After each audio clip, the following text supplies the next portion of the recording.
Well, then let's give you some updates on what has become perhaps a never-ending story about the suspended Chief Justice of Nigeria, Walter Onnoghen.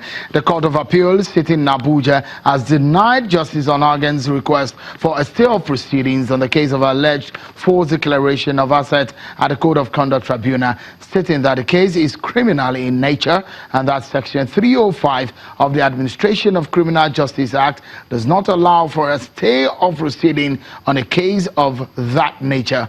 Justice Onnoghen had been suspended by President Muhammadu Buhari following an ex-parte order from the Code of Conduct Tribunal over the alleged contravention of the provisions of the CCT Act Cap C15 laws of the Federation 2004. He had applied to the appeal court asking it to rule that the ex-parte order for his suspension is null and void. While ruling on the matter, Justice Abdul Aboki stated that not only was the case criminal in nature, but it was brought without the proper backing of legal provisions on what it should be granted. The court decided that the application for a stay of proceedings at the Code of Conduct Tribunal will not be granted. Hence, the Code of Conduct Tribunal can proceed with the case on alleged false declaration of assets against Justice Walter Onnoghen. Meanwhile, protests have continued in some parts of the country. This time is in Yenagoa, and this one is coming as threat to the federal government.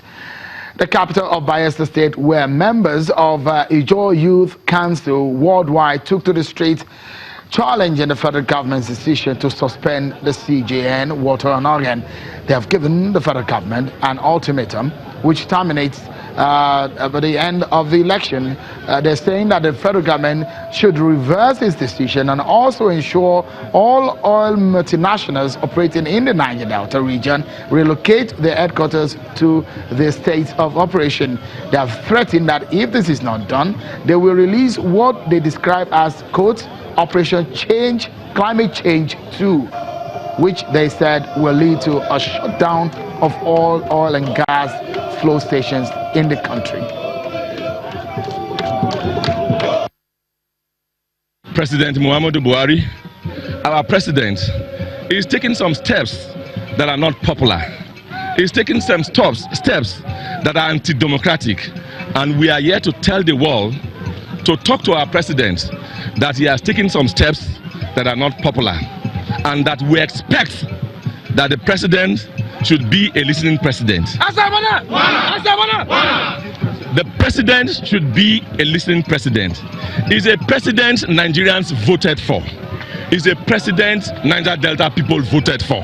He's a president Ijaw people voted for. And on no account, the president of this country should be seen to be anti-democratic. And for us, as of today, the president has taken some decisions that are not going well with Nigerians, are not going well with the Ijaw people, are not going well with Niger Delta people. And that is why we are here. And one of such instances is the unilateral suspension of the CJN of the Federal Republic of Nigeria.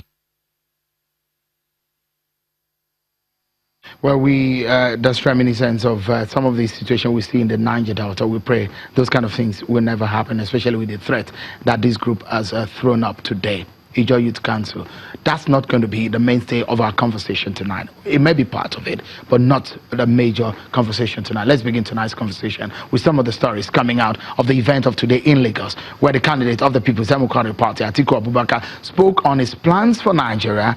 That event was equally attended by former President Olusegun Obasanjo. The former president said Mr. Atiku is not a saint, but that he is better than President Muhammadu Buhari. Chief Obasanjo has last year endorsed Mr. Atiku for Nigeria's president. The PDP candidate in his presentation says Nigeria's democracy is in peril. He criticized President Buhari's activities, saying most of it are undemocratic. I'll allow you to listen to the soundbite at some point on the program. Let me bring in my guest on the panel tonight on the program so that we can get a sense of what this means altogether. Joining me is one of the spokesperson of the PDP Presidential Campaign Council, Mr. Osuntokun, a former presidential advisor. Also, thank you so much for coming on. And an APC supporter, Mr. Kayode Ogundamisi, thank you so much for coming on today. Thank you. Yet again, your former boss had come to hit at the incumbent president, saying, look, Atiku is not a saint. He had come out to say so many things about his former vice, but it came out again to endorse him after he said a lot of begging. Should we believe Obasanjo on some of these things, that especially today that he's saying is better than Buhari? In what sense? I don't know whether the correct word is belief, or as maybe you accept the logic of what he's saying. There's nothing to disbelieve about what he's saying. He's going to support the presidential candidate of PDP, and he has adduced his reasons for doing so. And as I said, look, I don't see anyone who can put it better than what he has said, that look, the man I'm supporting is not the same, but he is better than now. There is a criteria for making what you should be interested in is the logic or the criteria for making that statement. Now, for me, right, I think the greatest damage that the Buhari government has done to Nigeria is political mismanagement. You know, it's almost a cliche, you know, now everybody says Nigeria is more divided now than before.